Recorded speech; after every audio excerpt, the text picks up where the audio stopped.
क्या कर रहे हो? छत पे जाके अखबार पढ़ूंगा। बस यही करो। तुम्हें पता भी है कि बहू क्या गुल खिला रही है? उसने नया फेसबुक अकाउंट बना लिया है। रोज 10 फोटो डालती है। हमारे परिवार की तो नाक कटवा देगी ये। और तुमको ये बात कैसे पता चली? अरे पड़ोसन ने बताया। उसकी बहू भी फेसबुक पर है ना, तो उसको पता चल गया। हाँ हाँ, जैसे तुम तो बहुत भोली हो। पड़ोसन रोज सास को उसकी बहू के नाम पर भड़काती थी। आज तो आपकी बहू कह रही थी मुझसे आके कि आप दिन भर खाती रहती है, खा खा के घटोत्कच हो गई है। क्या? उसने मुझे घटोत्कच बोला? अरे वो खुद ना कटी सुपर्णखा है। आप कह रही हो तो सही होगा, लेकिन आप उसको बताना मत कि मैं ये सारी खबरें आपको देती हूँ। शाम को जब बहू पड़ोसन के पास जाती है, आज तो तेरी सास तुझे सुपर्णखा कह रही थी, कल ताड़का भी कह देगी। पता नहीं इतनी अच्छी बहू मिली है, फिर भी वो तुझे राक्षसनी क्यों समझती है? आप कितनी अच्छी हैं। आप मेरी सास की हर बात मुझे बता देती हो, वरना मुझे पता ही नहीं चलता कि वो मेरी पीठ के पीछे इतनी बुरी बात करती है। चालाक पड़ोसन रोज ही दोनों सास बहू के सामने उन दोनों की ही बुराई करती और चुगली करके बातें बता देती, ताकि दोनों में हमेशा लड़ाई होती रहे। आपने तो बस छत पे बैठ के अखबार पढ़ना है और चाय के घूंट पीना है। बहू की वजह से मुझे तो जहर के घूंट पीने पड़ रहे हैं। कल वो मुझे मोटी घटोत्कच बोल रही थी। तो तुम भी तो उसको नाक कटी सुपर्णखा बोल देती ना। हाँ हाँ, वही बोल दिया मैंने उसे। आप मुझे कितना समझते हो। बहुत अच्छे से। मुझे वो ये बात पड़ोसन ने बताई ना, वही तो है आपकी शुभ चिंतक। पर मैं इस बहू को ना सबक सिखा के ही रहूंगी। जरूर सिखाना चाहिए, पर आज तुम मेरे साथ शाम को छत पे बैठना, एक तरकीब बताऊंगा।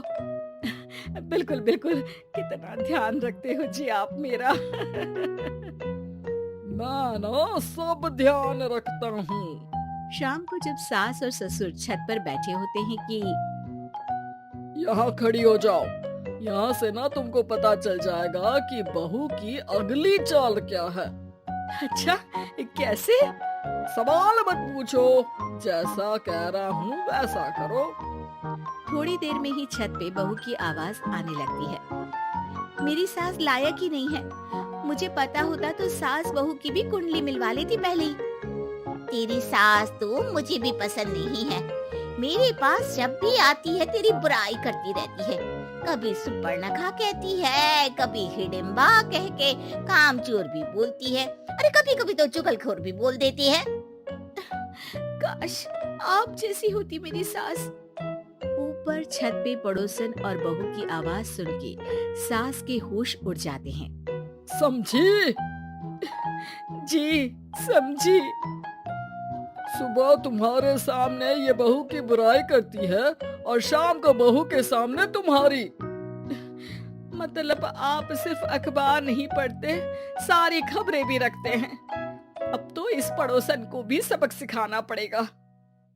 शाम को सास बहू को जाके पड़ोसन की साजिश के बारे में बता देती है। हाँ, मुझे माफ कर दो माँ जी। तुम भी अपनी माँ जी को माफ कर दो, इन्होंने भी तो तुमको बहुत कुछ कहा है। अरे बस बस, अब ये सोचो कि पड़ोसन को सीधे कैसे करना है। अगले दिन सुबह पड़ोसन सास का इंतजार कर रही होती है, लेकिन वो देखती है कि वहाँ सास और बहू एक साथ आ जाते हैं। अरे अरे, आज दोनों एक साथ। हाँ, सोचा कि बहू की पीठ पीछे बुराई करने से क्या फायदा, मुंह पे ही बोलती हूँ मैं। हाँ, मैंने भी सोचा आपको 2 बार मेहनत करनी पड़ती है, एक ही बार में काम खत्म कर लोगी। हैं? वो मैं आप लोगों को कैसे पता चला? क्योंकि ऊपर ऊपर वाला सब देख रहा है।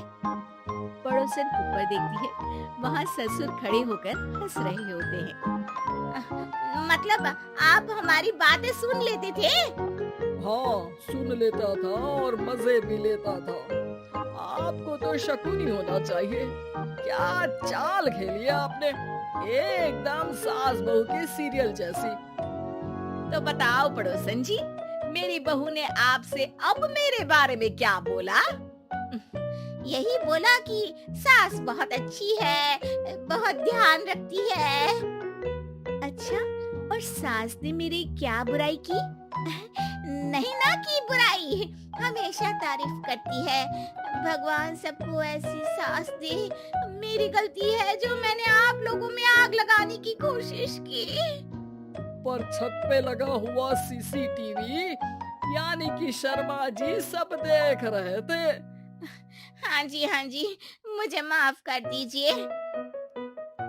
माफ क्या, आपको तो अब हम साफ ही कर देंगे अपने वालों की लिस्ट से। आज से आपकी और हमारी बात बंद, लेकिन बुराई जारी रहेगी।